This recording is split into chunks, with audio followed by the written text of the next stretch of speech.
Nuestro invitado de hoy, a Sin Café como Excusa, lleva más de 50 años subido al escenario. Entre Argentina y España ha transcurrido su carrera, décadas con una misma obra, del diario de Adán y Eva a Doble o Nada en los teatros Luchana. Miguel Ángel Solá, bienvenido a Telón y Cuenta Nueva y gracias por estar hoy con nosotros. Por favor, a ustedes, muchísimas gracias por darme un espacio y poder comunicarme con la gente. Empezamos nuestra entrevista con un breve cuestionario. ¿Te animas? Sí, a ver si puedo. Dale.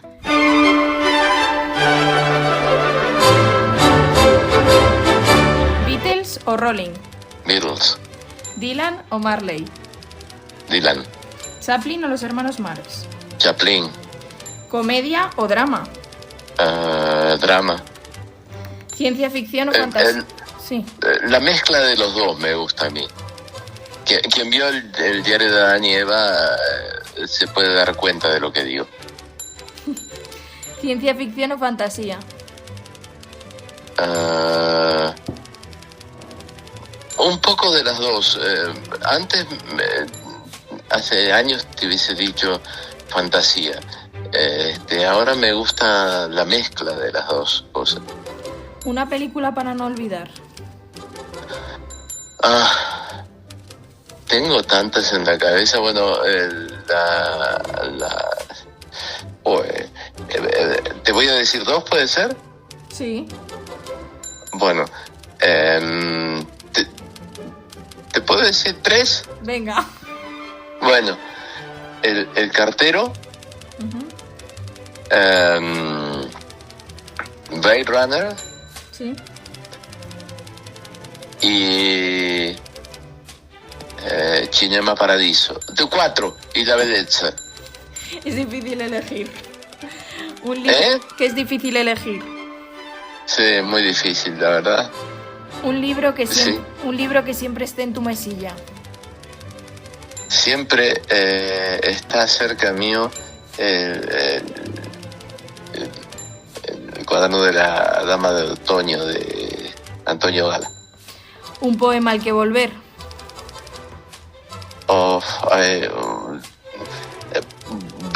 Borges decía de sí mismo que no le gustaba su poesía, pero hay muchos poemas de Borges que a mí me fascinan y si querés te recito uno. Por favor. Para que alguna vez cuando yo muera digas: el cazador, el silencioso, te he de explicar por qué no mate al oso cuanto tu voz ansiosa así me lo exigiera. Primero, yo no mato en primavera. Segundo, en el invierno duerme el oso. Tercero, en el verano es tan gracioso que no podría matarlo aunque quisiera. Por eso, Paula, quiero que recuerdes a este viejo cazador con ojos verdes que dejó su fusil y su cuchillo para contarte una pequeña historia. Sin osos, sin fusiles, sin memoria. Un cuento nada más.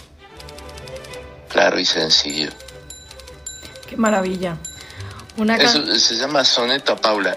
Es la única poesía que sé de memoria, el único poema que sé de memoria, y lo aprendí cuando tenía 10 años. Y es indeleble, sí. Una canción que forme parte de tu banda sonora. De Cinema Paradiso. Una obra que viste y tienes completamente grabada en la retina.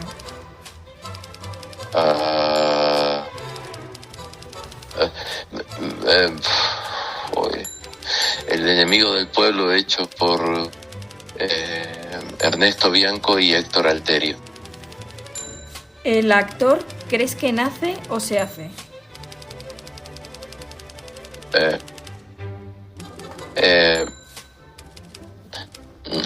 No sabría decírtelo. No, yo creo que es producto de su propia obsesión, ¿no? Es como todo. Actor puede ser cualquiera.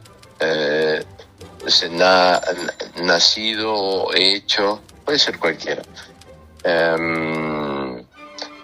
La condición que tiene que tener un actor para deslumbrarme a mí es que sea artista, que no se ciña a los conceptos de lo que para unos y otros es el actor. O sea, la única manera de yo contemplar a un actor con respeto es que sea libre. Y completa esta frase. ¿Dirías que el teatro siempre? ¿Vivirá? Pues hasta aquí nuestro cuestionario. Decías que lo que tiene que tener un actor es que sea artista. Tú vienes de una saga de actores de casi más de 9 generaciones. Supongo que casi era imposible no elegir esta profesión, ¿no? No lo sé. La verdad es que eso no lo sé porque por más que el artista se puede ir formando dentro de uno, yo recuerdo que no quería ser actor porque me quitaba a mi mamá muchas horas de mi casa. Y entonces uno puede estar todo el tiempo con su mamá, pero las horas que quiere estar con ella son las que no está con ella. Entonces, claro.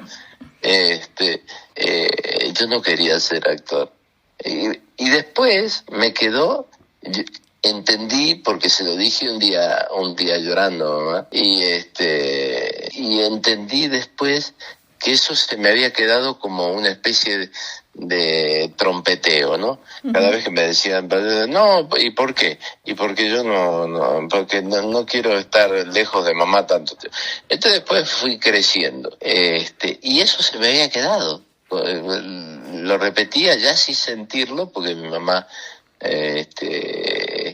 ya había dejado de ser actriz porque se había enfermado y se fue muriendo de poquito y después cuando me quedé sin mamá dije, o quizás sí, o quizás fue así, no sé, quizás fue así, y apareció de golpe mis ganas de ser actor. Y fui derrotando ese tipo de prejuicios, esas cosas que iba pensando, lo que yo consideraba a través de los míos, que era ser actor y todo eso, y después me puse a actuar y lo fui queriendo de a poco, lo fui amando, fue siendo imprescindible luego para mí, y me di cuenta que lo otro quizá había sido tiempo perdido o el tiempo bueno para que no se me deformara como actor, ¿no? Así que a partir de la elección de uno, de mía, empecé a ser actor bueno, y después empecé a ser artista y logré ser el actor que yo quería ser. Y bueno, han pasado 51 años y sigo teniendo al público de pie cuando reconocen mi actuación. Al final supongo que es un camino el más difícil, ¿no? Encontrar qué tipo de actor quiere uno ser. No lo sé, yo lo encontré, entonces no te puedo decir que haya sido difícil. Lo que pasa es que es difícil encuadrarlo dentro de la realidad en que se vive.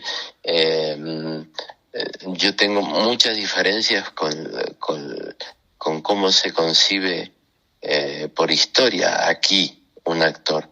Es decir, ese tipo de refranes, a letra sabida, no hay mal cómico, es horroroso.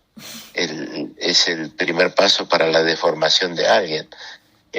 Las palabras de un autor para mí no son sagradas.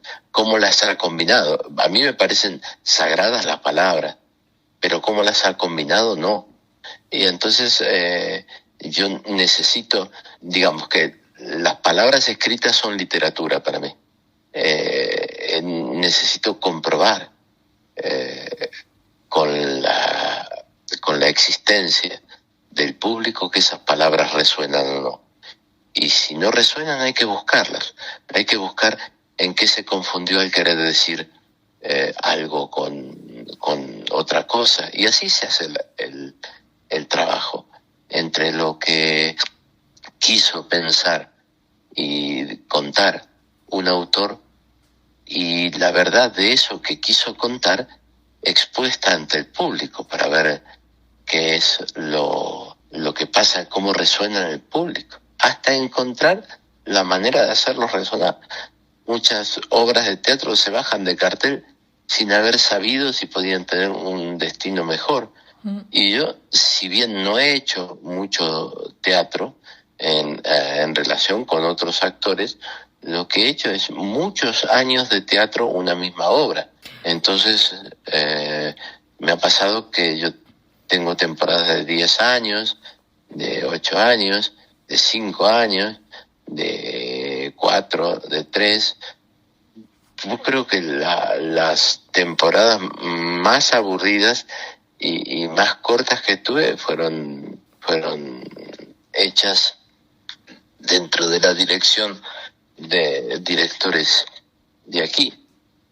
No, porque son rígidos, porque se encierran ellos mismos en un rol, porque después se encierran la obra en un rol y parece que pintaron un cuadro, y yo no sé por qué no se dedicaron a la pintura, porque claro, no dejan salirse del marco a nadie, y yo soy un actor que me salgo del marco, me voy a otro lado, yo me instalo en la gente.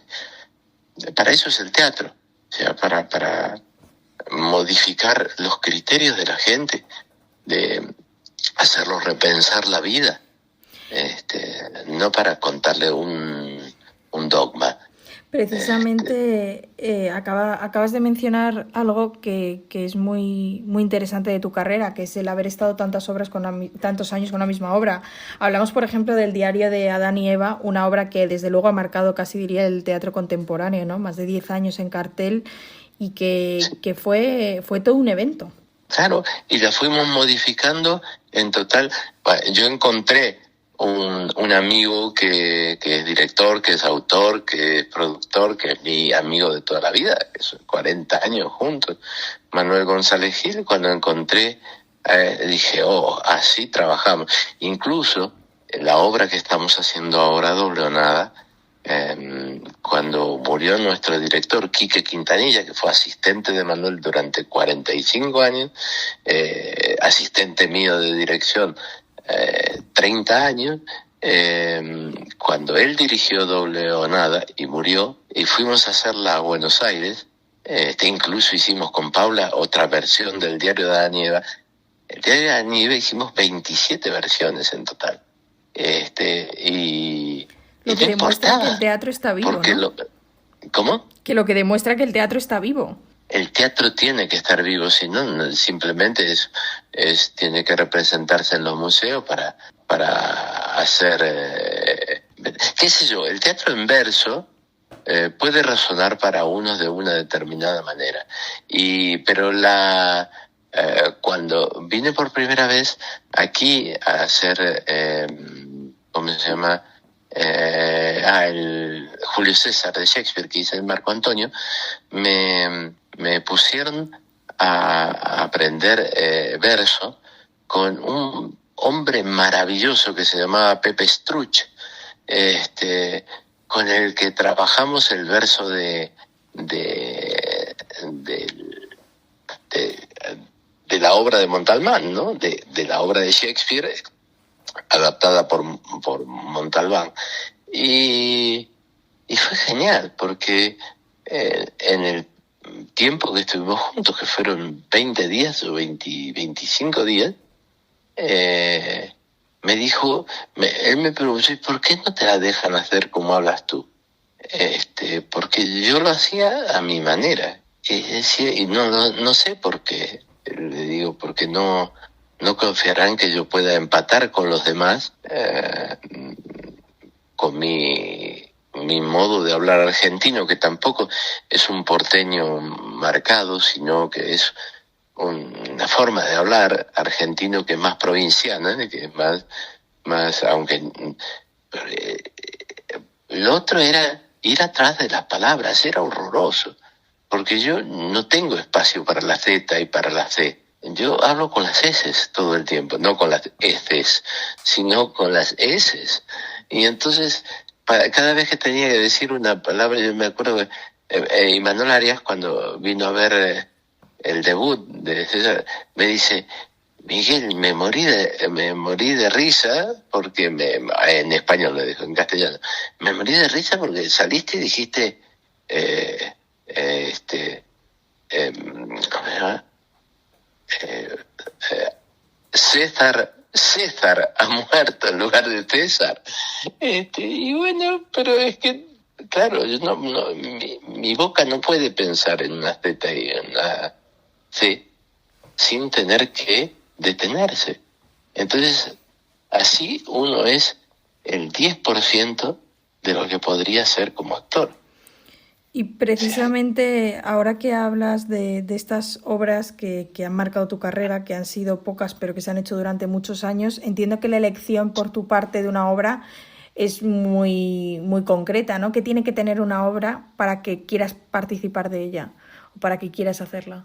Que se permita que...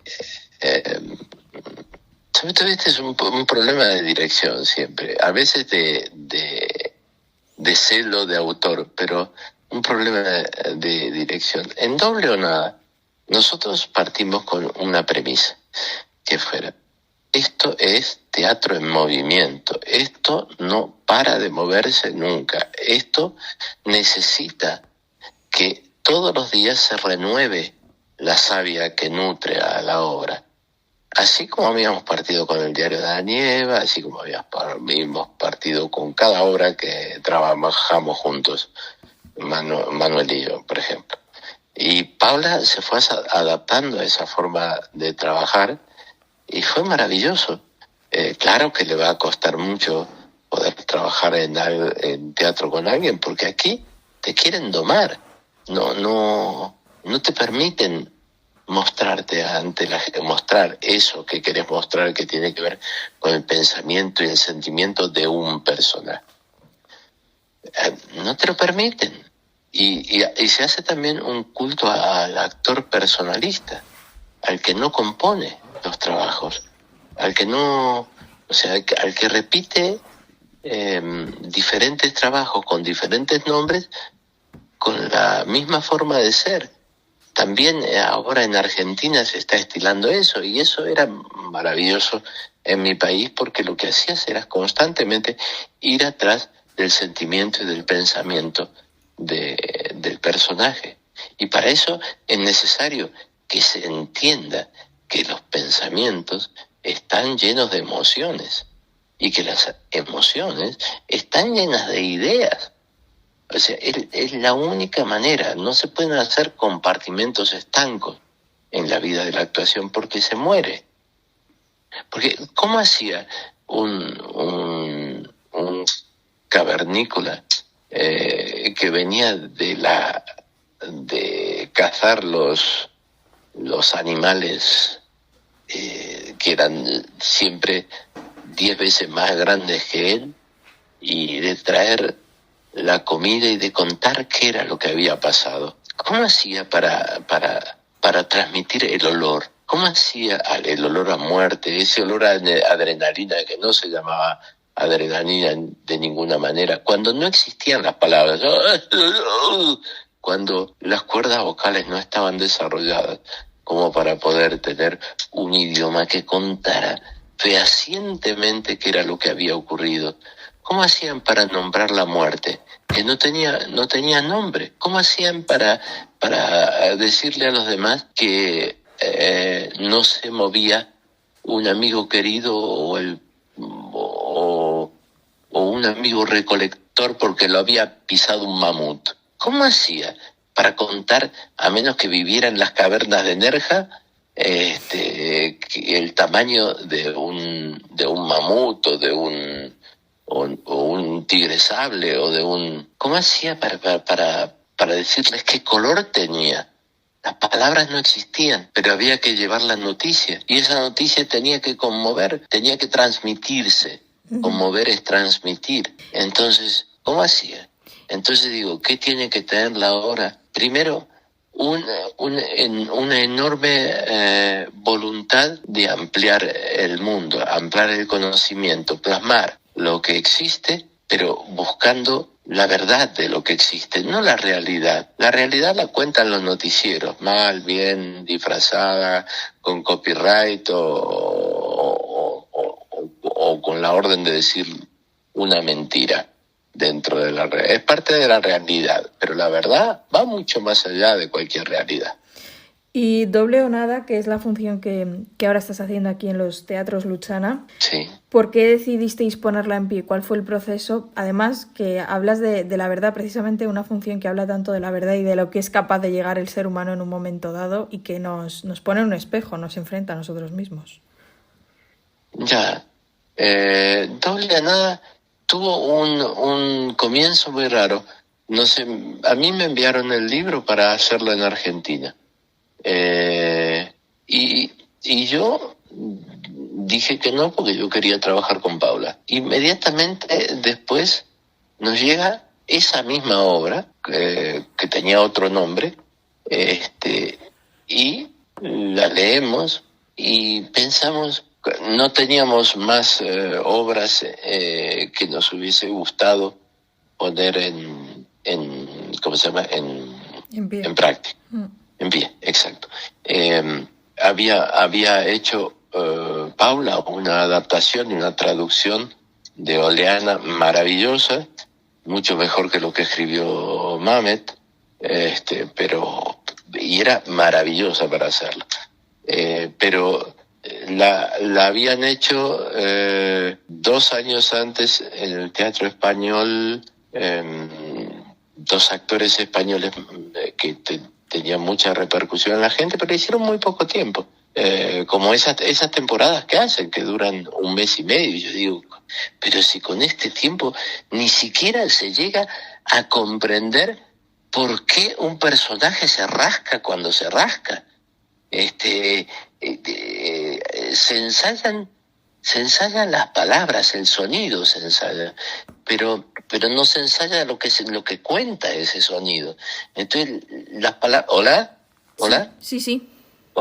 Perdón, porque está sonando un timbre que pum, pum, pum, pum, ahí está. Se ensaya el sonido, entonces terminan domándose las palabras. No nacen de los personajes. En 1 mes y medio no nace nada de los personajes. Y no han estado en contacto con el espectador y ni siquiera han estado en contacto con las resultantes del espectador, ¿no? Con los horrorosos móviles y con los bip bip de los médicos y con gente que incluso se pone a conversar cuando la llaman por teléfono en la sala misma, o que se ponen a llamar a una persona, o que se ponen a ver un partido de fútbol. Lo hemos tenido hace muy poco con la final esta del campeonato, que por un lado se jugaba la Copa del Madrid, por otro lado se jugaba la Copa del Atlético. Y entonces lo hemos tenido ahí en escena, y vos ves con la luz apagada de la sala y la luz que nos ilumina en el escenario, fantasmas, caras de fantasmas en la platea. Ahora peor todavía, porque se ve la luz del móvil y la luz y los barbijos. Entonces decía yo, ¿para qué vienen al teatro? ¿Cómo puede ser que vayan al teatro y para ellos no sea parte de una orgía? De una orgía a la vista. O sea, eso llamaría la atención. Entonces llamaría la atención tanto que porque el teatro lo que hace es despertar los propios mundos internos de uno, las vergüenzas, lo que se oculta, lo que se muestra. Digo, ¿cómo hacen? Pensás, y sí, es una forma de defenderse, de que nada altere su realidad, sea mediocre o sea, no acceden a la verdad. Quieren seguir distrayéndose con lo que no les causa ningún tipo de peligro. Entonces son capaces de hacer eso en un teatro. Por suerte tenemos una obra en la que no vuela una mosca, en la que no se quieren perder nada, en la que todo pasa a una velocidad enorme y después dicen, ya terminó, no puede ser, me resultó corta o todo eso, pero yo no quiero pensar cuando van a ver, no sé, una ópera, no puedo pensar en lo que deben dormir o de lo que... estoy hablando de aquí, de allá, de cualquier lado del mundo, ¿no? Para el que va obligado al teatro. Otra cosa es que te aburras de una obra y te ganas de irte, bueno, digamos, por cortesía o por buena fe o por admitir que quienes están trabajando hacen lo que pueden para poder mantener tu interés, pero lo otro son asesinatos alevosos a la vida, ¿no? Decías ahora que es una obra doble o nada que pasa a una velocidad impresionante y es verdad. Supongo que Sí. mantener esa intensidad e imprimir esa intensidad en escena ha sido uno de los grandes retos, ¿no? No, eso pasa per se, porque la obra lo tiene, pero si vos ves el original de Doble o Nada a lo que hoy ocurre, queda la esencia, el perfume de Doble o Nada, con anuencia de la autora, porque claro, comprobó que este tipo de trabajo, esta forma de trabajar, hacía que la obra se internara en un lugar de los seres, de los espectadores, que no había logrado allí en México. Y entonces la vino a ver varias veces Argentina, terminó volviendo a montar la obra en México, pero con la versión argentina. Entonces entendió que esto era un movimiento perpetuo, que no iba a hacer de otra manera, que la obra no iba a resultar de otra manera en el tiempo que no fuera una obra viva. Si no se mueren en los escritorios después. Sí, perdón. De hecho, decía que Doble o Nada es una obra que al final, iba a decir, está a la orden del día, bueno, siempre lo ha estado, ¿no? Que plantea temas como la ambición, la traición, la moralidad, y a la vez, a pesar de que nos lleve a todo ello, el espectador nunca, en ningún momento se concluye, digamos, quién es el bueno, ¿no? El espectador al final es el que debe decidir si posicionarse o si no hacerlo. No, mira, lo más importante de Doble o Nada es que